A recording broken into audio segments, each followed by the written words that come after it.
Derechos Humanos Ahora.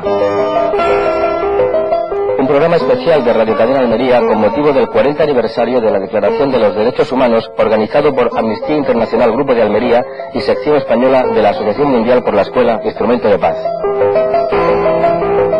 Coordinan José Tubilla y Manuel Castañeira.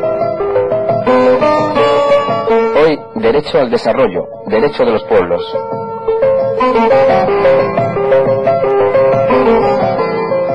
El concepto de derechos humanos ha evolucionado enormemente, pese a las continuas violaciones cometidas contra los individuos en todo el planeta.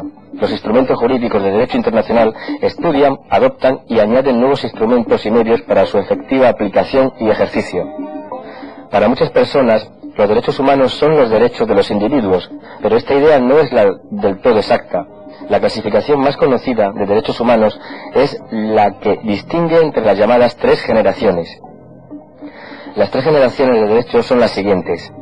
En la primera generación se encuentran los derechos civiles y políticos. Se trata de derechos individuales, libertad individual, libertad de prensa, de movimiento, de conciencia respecto a la propiedad, entre otros.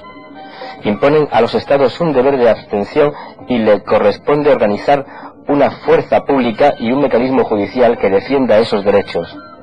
En la segunda generación están los derechos económicos y sociales que implican el deber hacer por parte del Estado. Es decir, el Estado se obliga a proveer los medios materiales para la realización de servicios públicos, enseñanza, sanidad, seguridad social, vivienda. Los derechos económicos, sociales y culturales son colectivos porque la prestación del Estado no beneficia solo a individuos aislados, sino a un conjunto de personas o colectivos. En la tercera generación se encuentran los derechos de los pueblos o derechos de solidaridad. Estos derechos se caracterizan por ser reclamables frente a los estados, puesto que son ellos quienes asumen las obligaciones de su cumplimiento. Los derechos de los pueblos son reclamables frente al Estado, pero su titular también puede ser un Estado. Requieren para su cumplimiento de prestaciones positivas y negativas, no de un Estado, sino de toda la comunidad internacional de todos los países. Estos derechos se engloban en un concepto mayor, concepto de paz, no como ausencia de guerra, sino como el estado o situación donde prevalece la justicia. Los derechos de los pueblos pueden ser desglosados en derecho al desarrollo, derecho a la paz, derecho a la libre determinación de los pueblos, derecho al medio ambiente, derecho a la comunicación y derecho al patrimonio común de la humanidad.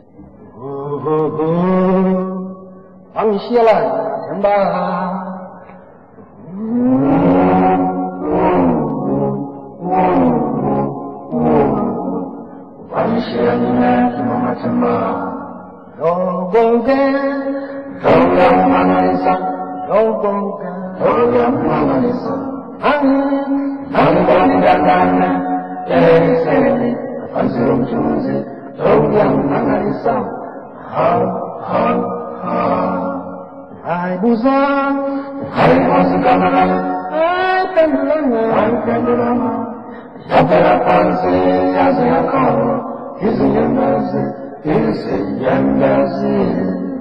noma temba, pamishiya, zalaneto, noma temba, pamishiya.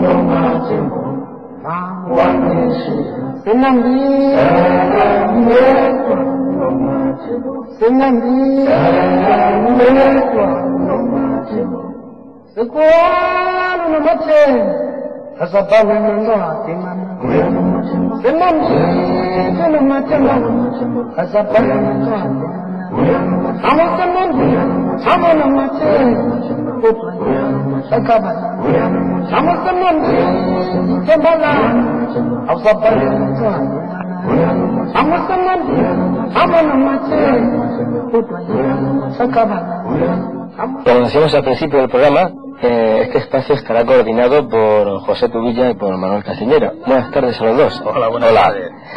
Pues en vuestras manos os dejo el guión, así que nos presentéis a un invitado que vamos a tener hoy en el primer programa de Derechos Humanos ahora aquí en Radio Cadena. El invitado será el señor Luis Magriñá de Intermón y presidente de la Coordinadora Estatal de Organizaciones No Gubernamentales para el Desarrollo. El derecho al desarrollo representa en la actualidad un gran reto y una gran batalla para la supervivencia de muchos pueblos. Los pueblos necesitan recursos y medios para poder desarrollarse, para adquirir autonomía, para poder disfrutar de los derechos elementales. Hablar del derecho de los pueblos a desarrollarse es entrar directamente en el tema de las relaciones norte-sur, es decir, las relaciones entre los países ricos y los países pobres.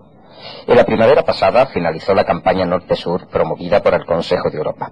Campaña no solo de sensibilización, sino de denuncia. Pese a los esfuerzos de organismos internacionales, grupos de base, organizaciones no gubernamentales y de la clara interdependencia del norte respecto del sur, enormes desigualdades e injusticias de proporciones dramáticas condenan a Occidente. Estas relaciones se caracterizan por superávit comercial y excedentes en los países industrializados frente a la falta de alimentos, hambre, guerras y sobreexplotación de los recursos naturales en el sur. Mientras el 80%, podemos leer en el tríptico de la campaña del Consejo de Europa, de las importaciones europeas a países del tercer mundo son materias primas, con precios excesivamente bajos, el 80% de lo que el tercer mundo compra a Europa son productos manufacturados, fuente de riqueza para los países europeos y de empleo.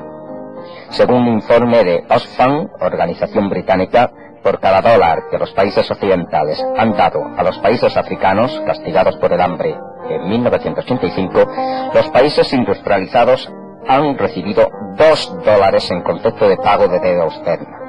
Repasemos unas cuantas cifras reveladoras. Según el SIPRI, Instituto para la Paz de Suecia, en 1985 los países en vías de desarrollo gastaron una cantidad global de $7,2 billones en compra de armamento, armas vendidas por los países industrializados y que entre 1945 y 1980 acabaron con la vida de más de 30 millones de personas. En la actualidad, 2.250 millones de personas tienen una media de ingresos de 25.000 pesetas al año. Para el año 2000 se calcula que los ingresos de los países ricos serán 30 veces superiores a los países del hemisferio sur. Cada día mueren en el mundo 100.000 personas por falta de alimentos. De estas muertes, 40.000 corresponden a niños.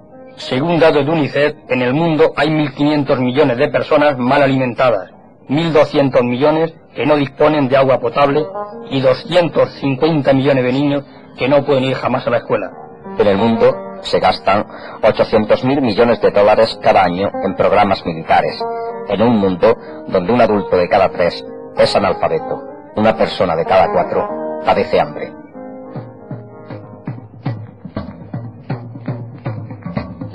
La Declaración Universal de los Derechos Humanos pone de relieve que todos los seres humanos, sin distinción alguna por raza, color, credo, ideas políticas o sexo, nacen libres e iguales en dignidad y derechos. Día 10 de diciembre, 40 aniversario de la Declaración Universal de los Derechos Humanos.